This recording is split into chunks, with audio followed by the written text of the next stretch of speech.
welcome to another episode of Tiva Drive. And today we are at IKEA because it's raining outside. We're in early November and it's pouring rain, so we decided to come to IKEA.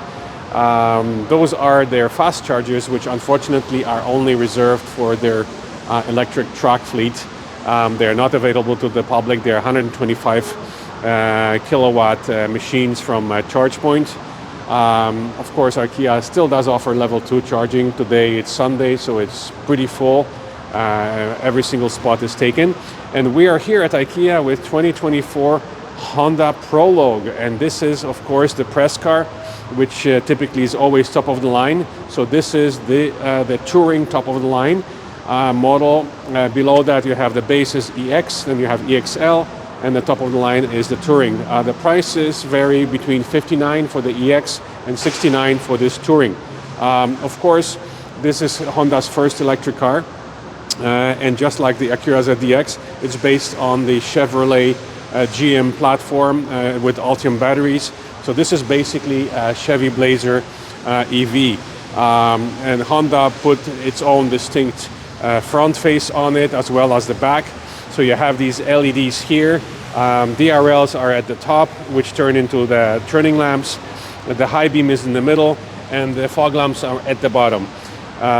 So you have the Honda logo here, the blanked out grille, which is blacked out.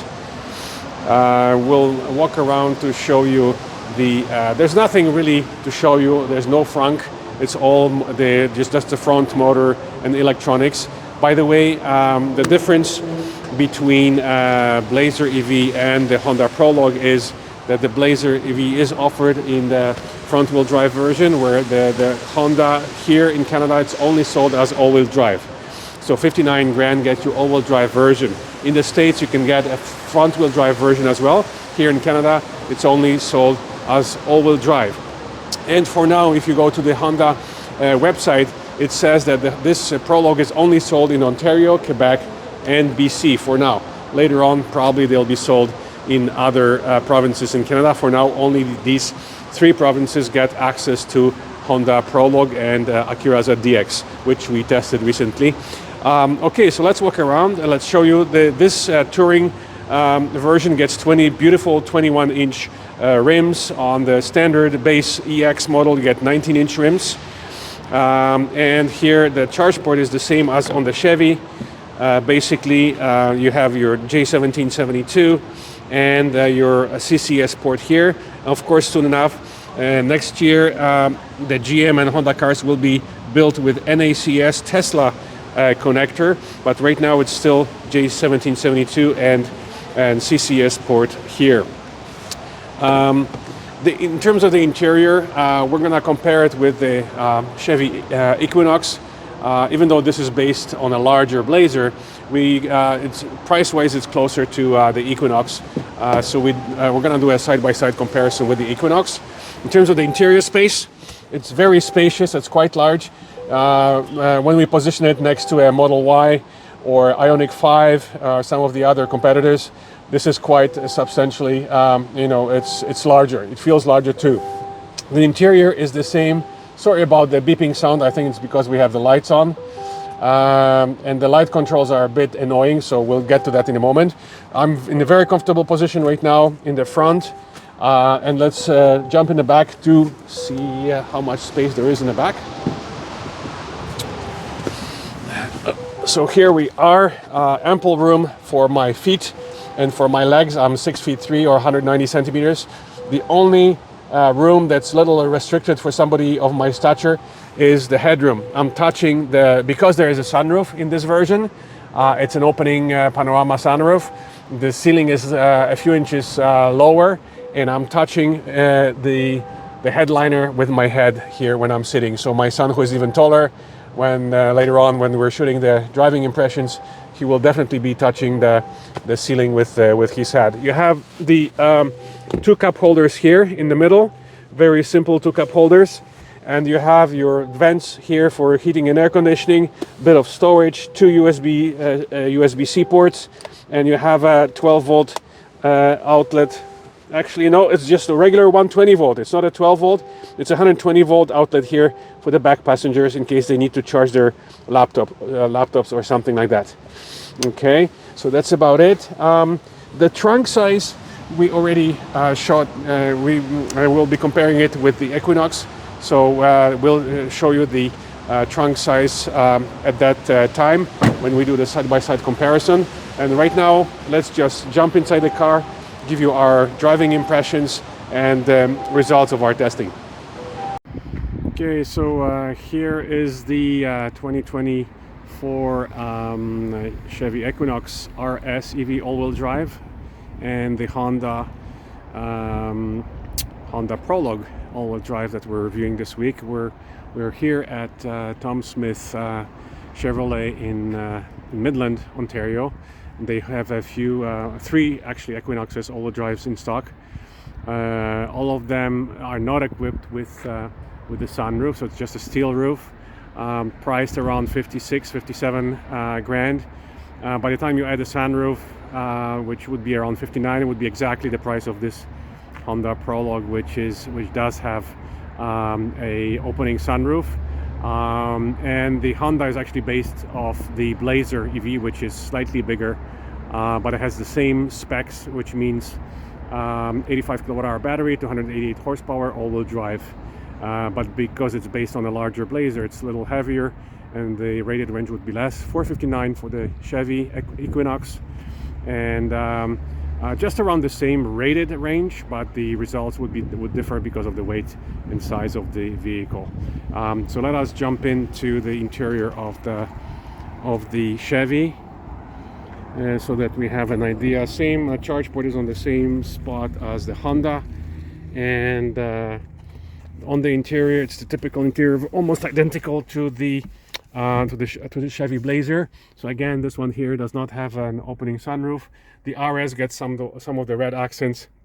21-inch wheels is basically just a cosmetic differences for the RS inside the Chevy, and the menus are all the same. So I'm in a comfortable position here for driving right now. Let's see how the space in the back will be. Here's the interior of the car. So if we turn it on, there we go. All you have to do, you don't have to press start like in a Honda. All you have to do is press on the brake pedal and the car turns itself on. 295 kilometers, but we don't know what the percentage of the battery is. Hopefully we'll get to fully test this car soon. For now, let's just do a walk around. Once we leave the car, it'll probably turn itself off. Okay, and so that's the rear space in the rear. And okay, quite a substantial space. I'm comfortable, with my 190 centimeters, 6'3". It's quite comfortable back here. Lots of space for the feet and for my legs, and the headroom as well. I'm not sure if that's going to be the case if this car is optioned with an opening sunroof, panorama sunroof. But so far, good space in the back for this Equinox, which is smaller than the Honda we're driving this week. Okay, so that's it. In terms of the trunk space, looks literally the same, identical. In the Equinox, you get this kind of a storage space underneath the floor. If you look at the Honda, which is basically a Blazer, you have very similar trunk size, and under the floor you have different shape, slightly different shape of the underfloor storage compartment. Neither car comes with any storage in the front. It's all just motors, electronics, and such. Okay, so that's about it for the Chevy Equinox side-by-side comparison. We're gonna jump into the Honda next and give you our impressions of that vehicle. Okay, so here we are inside the 2024 Honda Prologue, and this is the touring version, top of the line, quite typical with the press cars being top of the line. And again, you have the base EX starting at 59, the mid-range EXL at 63,000, and this top of the line touring at 69,000. That's why you have this beautiful opening panorama sunroof, because this is the top-of-line version. So in terms of the comparison, we'd like to compare it with the Blazer, Chevy Blazer, Chevy Equinox, Tesla Model Y, Ioniq 5, etc. We positioned the car and we posted some pictures on our Facebook page in terms of the size comparison.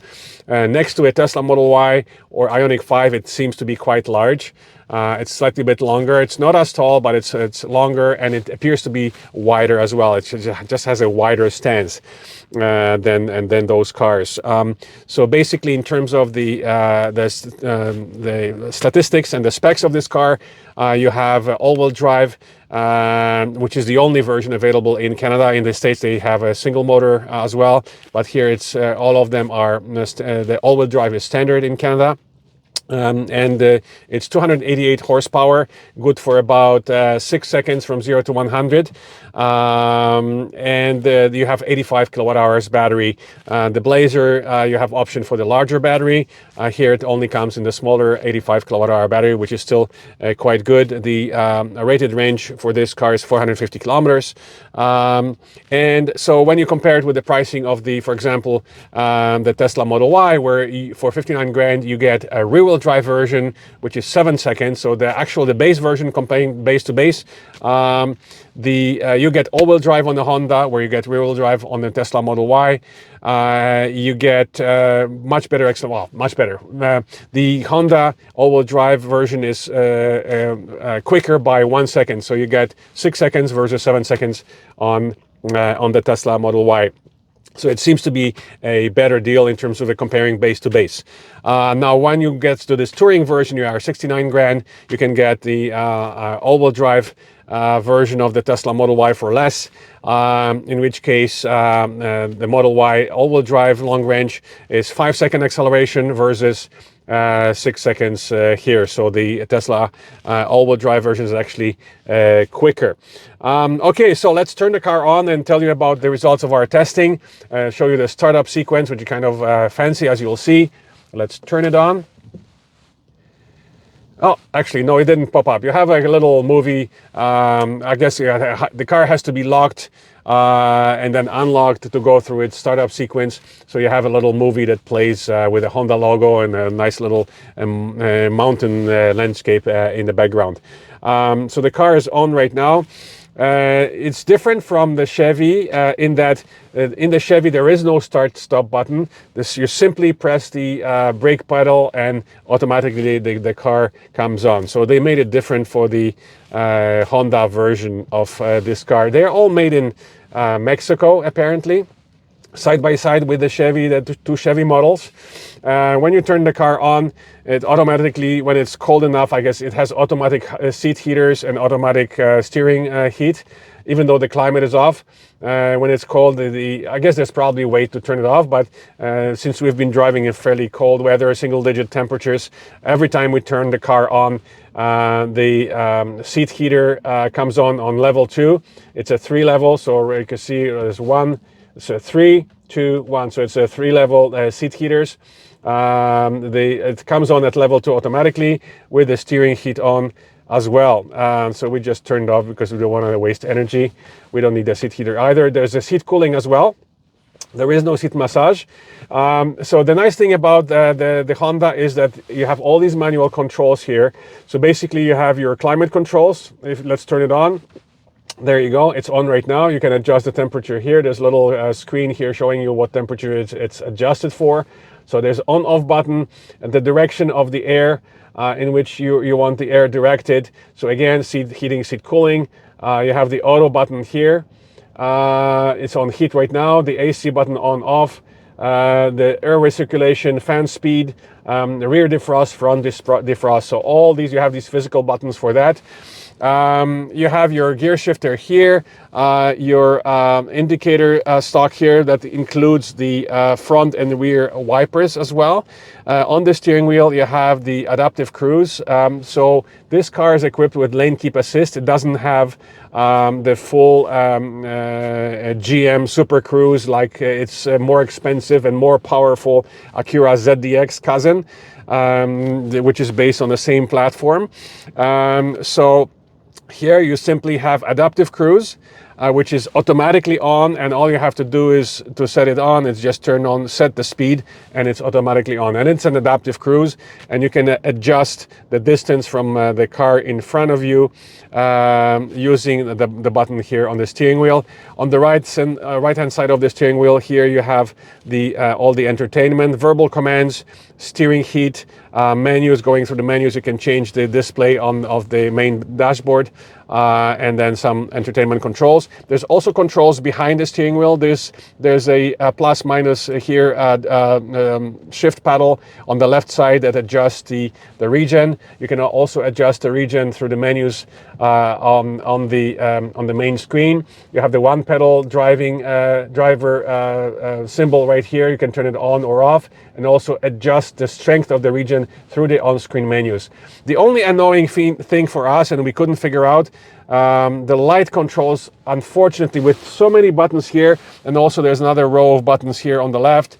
So for example, the drive mode is adjustable here. There's only normal, which is the standard. You always turn on the car with the normal mode. If you want sport, so there's only normal and sport. To go to a sport mode, there's a sport button here on the bottom left below the steering wheel. So lights controls, unfortunately, with so many physical buttons, the light controls are relegated to the center screen here. So you press this, this is off, this is off, you have auto, you have the auto, and then you have the on, and there you go. This is just the DRLs, and this is on. And again, if you want to turn on your fogs, again, you have to use the screen menus. You have to go here, and then you have your AWD, power window lockout camera, traction control, auto high beams, on or off, and the fog lights are right here. Also the park assist is here. See for more controls, doors, windows, lights, drive and park, universal remotes, etc. So in order to turn on your fogs and control the lights, you have to use either this button here, or for fogs, you have to go to controls and safety to turn on your fog lamps right here. A little bit annoying, but I guess you can used to it. We're happy that there's so many physical buttons here for the climate, and a few more here at the bottom. And of course, you have your wiper stack, and the wiper controls are still here, and the normal gear shifter here, which is kind of like the Mercedes one, which Tesla no longer has. In terms of the center console here, nice flat surface here to store stuff. You have two USB-C ports. You have the 12-volt port here, two cup holders here. Excuse me. There's also a phone charger, which is located right here, and then you position it vertically here. And then there's quite a large storage compartment here where you can store a lot of stuff here. There is also a shelf underneath here to put more stuff if you want. So it's just underneath this shelf. So the second level of a shelf, lower shelf, you can put more stuff there as well. So that's about it for controls and the interior. You have the seat memory in this particular version. You have the seat memory, electrically adjustable seats, again heated and cooled, and the window controls are all here, pretty straightforward. You have the ambient lighting. There's a limited amount of colors available, and again you have to go through the screen menus to change the color. But you have this LED strip here in the front. Both front doors and both rear doors have the ambient lighting there as well. Okay, so that's about it. Let's just quickly mention that your the sunroof controls, and it's raining. Actually, we're not outside, so we can demonstrate it. You have three separate controls for the sunroof. You have this one here, the left one here, which basically opens the sunroof totally. So let's just close it, one touch. Then you have the middle control, which basically controls the sun blind or the sunshade. There you go. So let's stop it, let's open it. And the third control is simply a tilt function. So there's three separate controls, and they can be operated separately. Okay, so there we go. It's just a tilt. The third button is for the tilt. It's quite practical. We like it. We like the buttons to being separate. There's your OnStar button for emergency purposes, and this button here we cannot figure out. We tried to look in the manual. We couldn't figure out what this button does. it has an image of a seat with something beaming at your face. So it could be some other driver assist controls. But again, if you know what it is, let us know in your comments. Other than that, let's take you for a spin and talk about the results of our testing. So let's put it in drive. There we go. Vehicle status. We can just keep it on this screen. Let's get out of the IKEA underground and let's take you on the road and talk about the results. So we drove the Acura ZDX, as you know, recently, and we compared it with another GM product, as well as the Lexus, which is another Japanese luxury brand, which recently got into the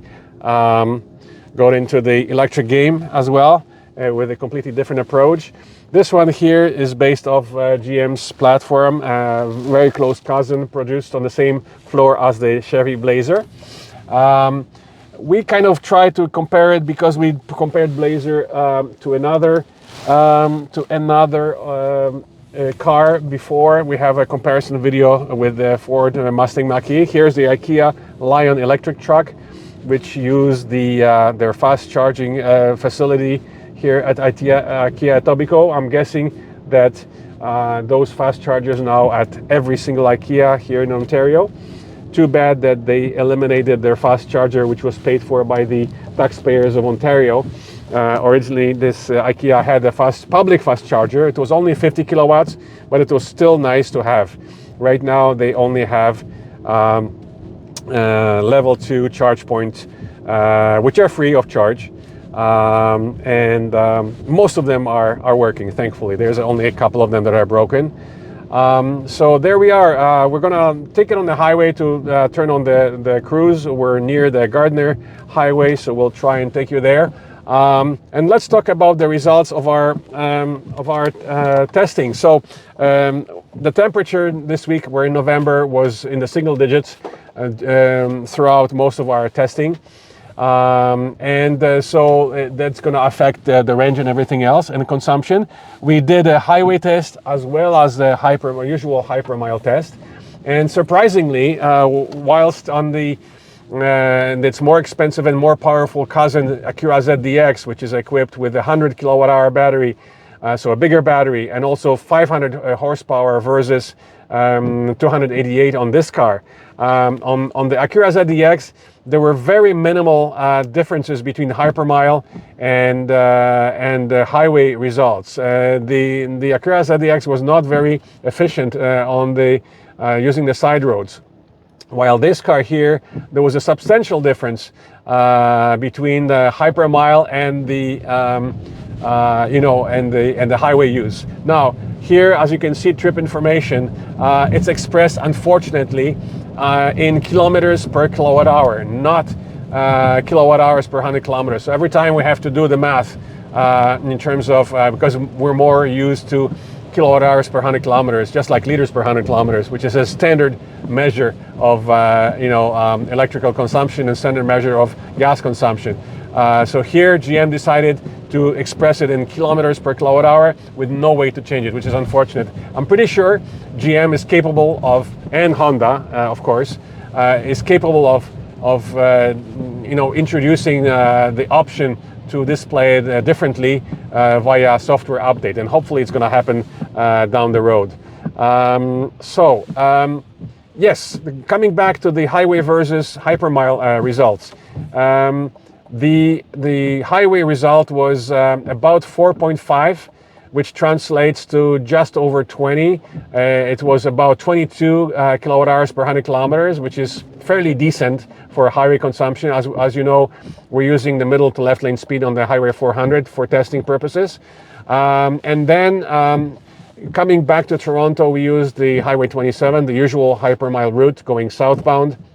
And we got a result of 6 kilometers per kilowatt hour, which is pretty good. And that translates into just over 15 kilowatt hours per 100 kilometers. So when you do the math based on its battery size of 85 kilowatt hours usable. The highway, you should be able to do just under 400, so about 385 kilometers based on that consumption. And then on the hypermile exercise, you would be able to do about 540 kilometers using the side roads at 90 kilometers max. The official rating again is 450, so it's smack in the middle between these two results. And as you know, the rating is based on average consumption between city and highway. So it seems to be fairly accurate. So this car is definitely much more efficient than the more powerful Acura ZDX. I'm assuming that the Blazer EV, which we haven't properly tested yet, it's going to be almost identical to the Chevy Blazer, using the same size battery and same horsepower. As you know, the Blazer will also be available in the SS version, which will be almost 600 horsepower, even more than the Acura. And that's going to have a sub 4-second acceleration, where the Acura ZDX currently, it has about 4.5 seconds acceleration for its 500 horsepower version with 100 kilowatt hours. So Chevy is advertising the Equinox as the Canada's most affordable electric car with over 500 kilometers range, because the rated range on the single motor version is 513 kilometers, and the Equinox starts at 51,000. So definitely less than the Honda, but remember that the base version of the Equinox are single motor drive only, not all-wheel drive. So again, by the time you go to an RS version with the sunroof, all-wheel drive, you're gonna be right up to 59 grand, which is the base price for this Honda Prologue. And that's why we decided to compare it with that car. So right now we are in normal mode, which is the standard mode when you turn on the car. If you want to go to a sport mode, there's a button right here at the bottom. And the only way you know that you're in sport mode, besides a different feel of the accelerator, is this little strange little thing on the display here, which looks like a Speedo with a zigzag below it. That's supposed to be your sport mode. Why not just say sport and normal? Why complicated? And I don't even know what that's supposed to mean. So, and you can hear the sport mode sounds. There you go. Now all the sounds, which are always there, by the way, we didn't find a way to turn it off. They're very quiet in the normal mode. As soon as you, hopefully you can hear it on the microphone. As soon as you hit the sport mode, those artificial sounds get much louder, and they are very electronic. GM is not trying to fake V8 sounds like Chrysler seems to be doing with their new electric cars that we're hopefully about to test later this year on the Dodge Charger electric version and Daytona, of course, as well. So this one here is like most other electric cars. These are just composed electronic sounds, trying to kind of make the the sound experience a little bit more interesting. And again, most likely there's a way to turn it off, but we haven't found it yet in the center menus. So that's about it in terms of our impressions of the Honda Prologue EV. If you're shopping, if you're considering a Model Y or Ioniq 5, you should definitely consider this car. And strangely enough, the sales of the Honda Prologue are better than its Chevrolet Blazer cousin, very close cousin. For some reason, people have more confidence in the Honda dealers than in the GM dealers. But then again, if you compare it with the Equinox sales, the Equinox EV outsells even the Honda Prologue, simply because it's cheaper. It starts at 51,000 here in Canada in its single motor version. Honda again is only sold in all-wheel drive version here in Canada, not so in the US, which has a front-wheel drive version as well. So again, thanks for watching. If you have any questions about this particular test of Honda Prologue, please do not hesitate to comment on our video. As usual, do not forget to press the subscribe button on our channel to be informed when the next review is available. We have lots more reviews coming your way. Thank you for watching, and again, as usual, we have to thank our sponsor, Condos and Castles Realty Inc., for sponsoring this channel. You can find them at www.condosandcastles.com. Thank you for watching, and see you at the next review.